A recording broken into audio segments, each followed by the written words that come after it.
Nous allons voir le schéma de Lewis d'une molécule. Le schéma de Lewis d'une molécule indique l'organisation des électrons de valence autour de chaque atome. Ces électrons sont répartis en deux types de doublets. Les doublets qui sont liants, c'est-à-dire qu'ils forment la liaison de valence, et ils appartiennent à deux atomes. Et les doublets non liants, formés par les électrons ne participant pas à la liaison, et ils appartiennent à un seul atome. Prenons l'exemple de l'eau. D'après le schéma de Lewis de la molécule d'eau, ci-contre, chaque atome d'hydrogène, ici, est entouré d'un doublet liant. Donc ce trait-là, ça veut dire qu'il y a deux électrons qui sont mis en commun entre l'atome d'hydrogène et l'atome d'oxygène, et c'est une liaison, donc c'est un doublet qui est liant. Il y a deux électrons de valence, un électron apporté par l'hydrogène, un électron apporté par l'oxygène.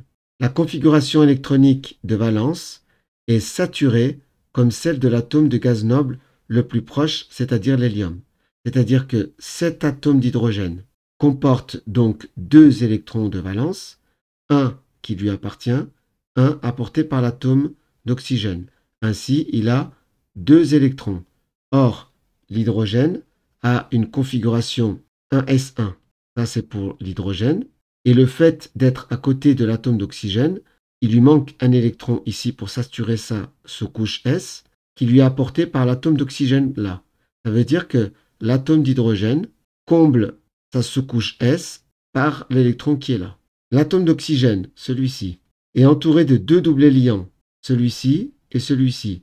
C'est ce qui le lie à l'atome d'hydrogène à gauche, l'atome d'hydrogène à droite. Il a également deux doublets non liants, celui-ci et celui-ci, soit 8 électrons de valence. Donc 1, 2, 3, 4, 5, 6, 7, 8. En effet, car on avait dit qu'un trait représentait la même chose que deux électrons de valence qui se mettent ensemble, comme ça. Sa configuration électronique de valence est saturée comme celle de l'atome de gaz noble le plus proche, c'est-à-dire le néon dans le tableau périodique. La molécule d'eau est donc stable.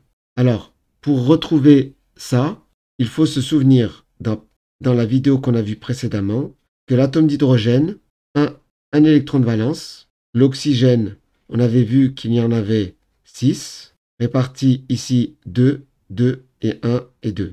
Il est 1 et 2, donc pour l'oxygène, on avait dit qu'il y avait 1s2, 2s2, 2p4, c'est-à-dire que la couche de valence, il y a deux électrons ici, il y a deux électrons là, 4, 1, 2, 3, 4. Et j'ai mis 2 sans un trait pour montrer qu'il va en acquérir 2 par le biais de ces deux électrons-là. Donc ce qui va se passer, c'est qu'un atome d'hydrogène va se mettre ici, un atome d'oxygène va répartir cet électron et cet électron de part et d'autre, et un atome d'hydrogène va venir se mettre de l'autre côté. Une fois ça établi, donc rappelons que lui manque 2 électrons pour saturer sa sous-couche P, et lui, il lui manque un électron. Donc ce qu'ils vont faire, c'est qu'ils vont s'associer, mettre en commun ces électrons-là.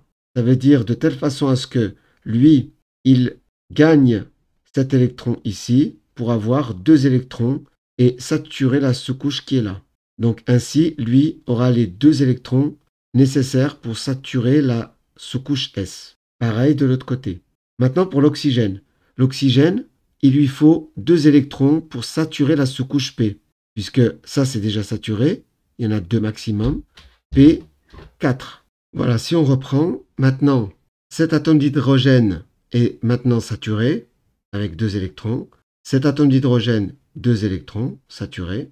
Cet atome d'oxygène saturé, car il a 1, 2, 3, 4, 5, 6, 7, 8. On peut refaire le même dessin en mettant tous les électrons visibles, c'est-à-dire, ainsi si on fait le décompte à nouveau, cet hydrogène, 1, 2 électrons. Cet hydrogène, 1, 2 électrons, tout va bien. Cet oxygène, 1, 2, 3, 4, 5, 6, 7, 8. 8 électrons. La configuration électronique de valence est saturée. On dit que la molécule d'eau est donc stable. Voilà, j'espère que cette vidéo t'a plu. N'hésite pas à mettre un pouce vers le haut pour m'encourager à poursuivre, à t'abonner si ce n'est pas déjà fait, à activer la cloche pour être informé des nouvelles vidéos et n'hésite pas à partager cette vidéo avec le maximum de gens. Allez, bon courage!